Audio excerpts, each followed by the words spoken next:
Can you imagine being in a situation where someone is having a heart attack and there is an automated external defibrillator and AED present, but no one knows how to use it? Imagine the stress and panic involved in that situation. Good evening, ladies and gentlemen. My name is Robbie Rich, and I'm going to explain to you why everyone should receive training on the AED. What is an AED? According to the U.S. Department of Health and Human Services, an AED is a specialized medical device designed to recognize and treat certain lethal heart rhythms in the setting of a cardiac arrest. The Red Cross states AEDs provide auditory and visual prompts to assist first responders in treating a cardiac arrest. AEDs have been shown to decrease mortality when used by trained persons and used in conjunction with cardiopulmonary resuscitation, CPR.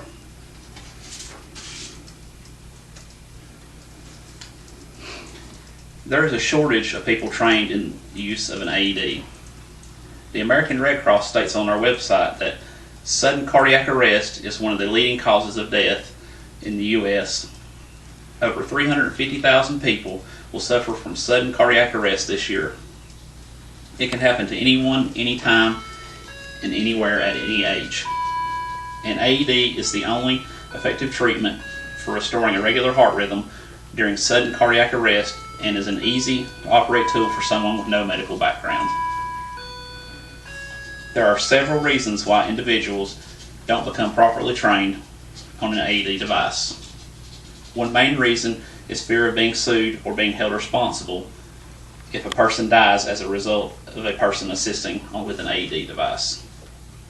Fortunately, Good Samaritan laws are meant to protect those who come to the aid of others for no other reason than kindness.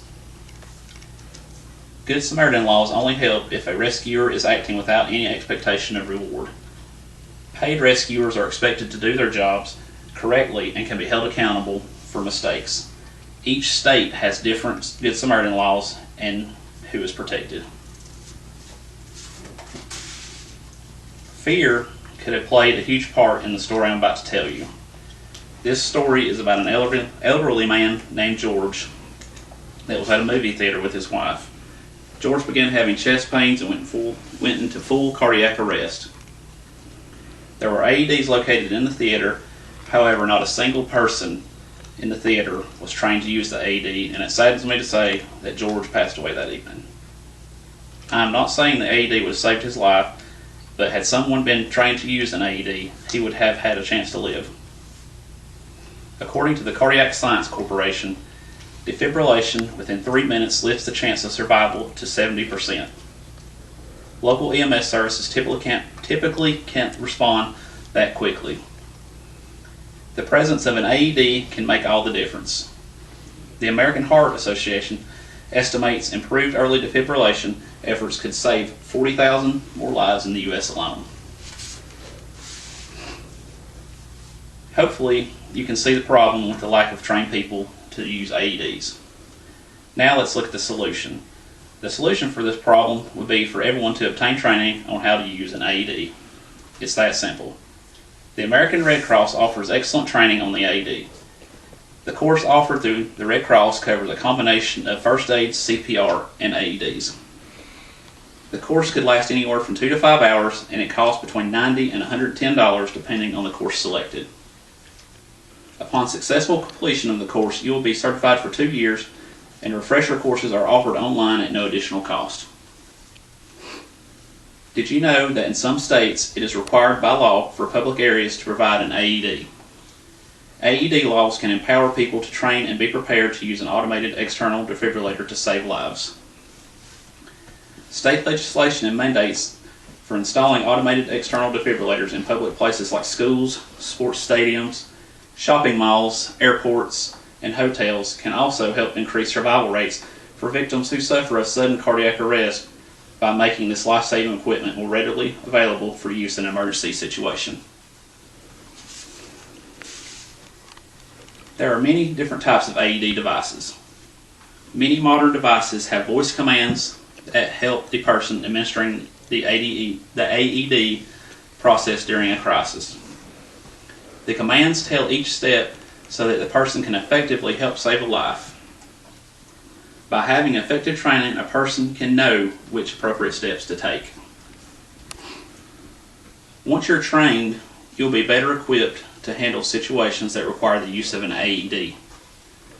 Think of the lives that could be saved if everyone were trained. In this picture, this is 6-year-old Emiliano Vela.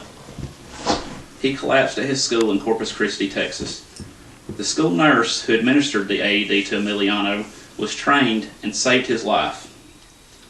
Having an AED is as important as having a fire extinguisher, said Debbie Gilchrist, Corpus Christi Schools Coordinator of Student Health Services.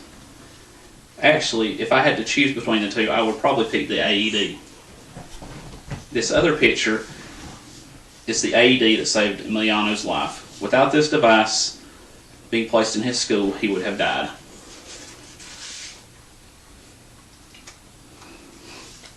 Finally, do you have what it takes to make a difference? I think you do. I urge you to contact your local American Red Cross and sign up for training immediately. I myself have learned that as a police officer, we are usually first on the scene of a cardiac emergency, frequently before EMS. Nothing feels worse than watching a civilian suffer sudden cardiac arrest without an AED available or no training on how to use one. If there's one available, I can't help but think about the life I've saved with an AED, and proper training could be that of a fellow police officer. Whose life could you save? I hope you'll take my advice and get training on the AED. Thank you for your time and attention. Have a great evening.